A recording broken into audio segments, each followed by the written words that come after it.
There are three forms of vitamin A: retinol, which is an alcohol, retinal, which is an aldehyde, and retinoic acid, which is a carboxylic acid. Now, the vitamin molecule is essentially the same except for this end cap, or this molecule attachment at the end of the vitamin. So retinol has the CH2OH, which is the alcohol.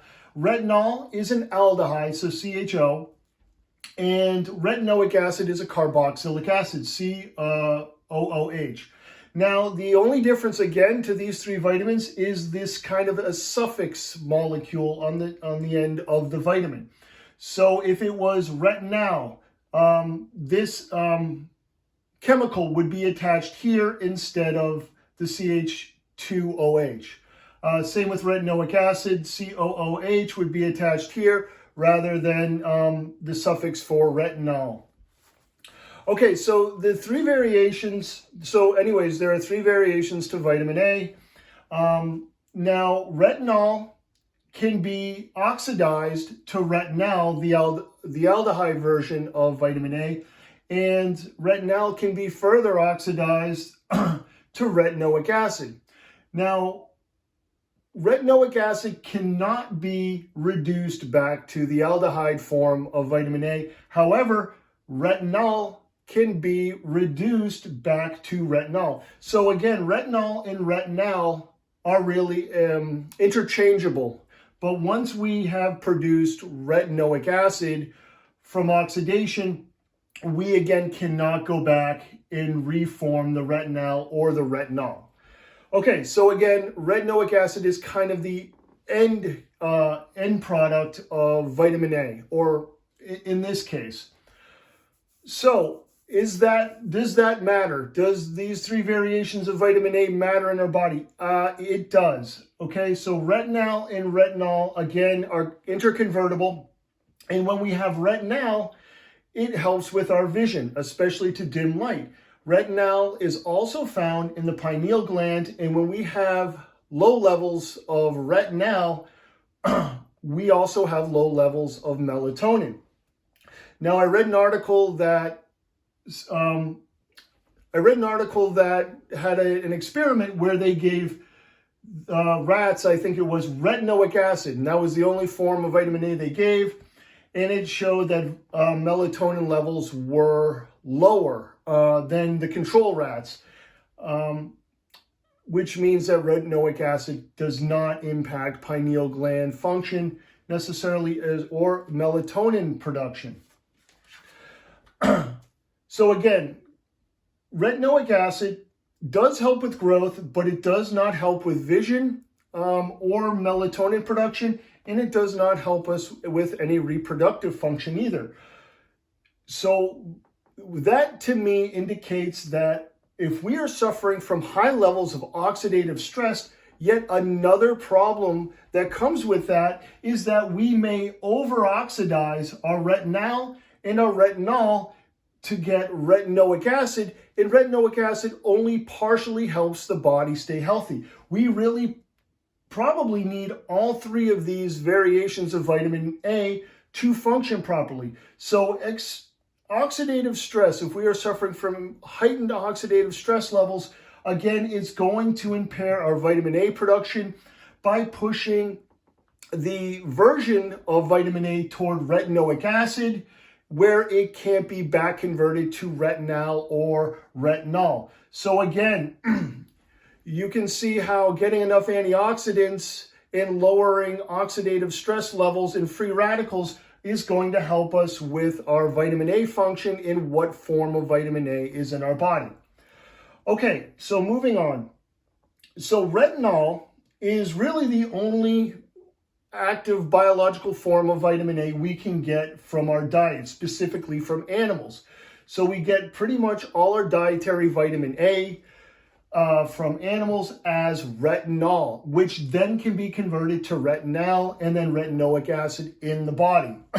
We can also convert carotenes, primarily beta carotene, just because it is the most abundant form of carotene. So we often refer to it as beta carotene, but there are other carotenes in our diets from plants that can be converted to vitamin A as well.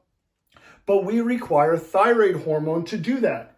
So if we have thyroid problems, we may not be able to convert these carotenes to vitamin A than normal, healthy people with normal functioning thyroid glands.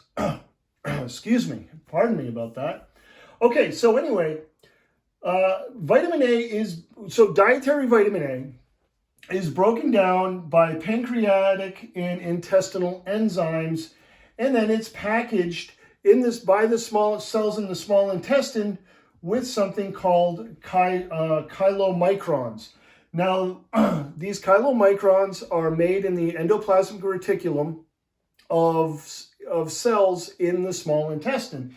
And these are ultra low density lipoproteins. These are ultra low density lipoproteins. So whenever, we have just this misconception that LDL is just automatically bad for us, but it's these ultra low density lipoproteins, these chylomicrons, that are critical for helping us absorb and circulate vitamin A from our diet, which eventually gets stored in the liver.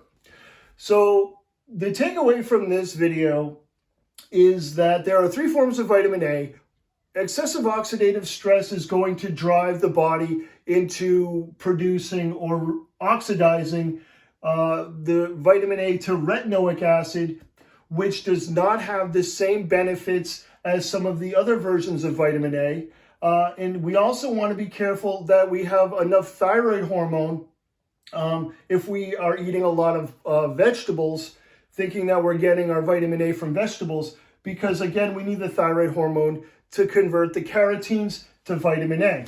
Okay, so I'm going to list symptoms of a deficiency as well as foods that are high in vitamin A. And the RDA for vitamin A is 1,000 to 1,500 micrograms.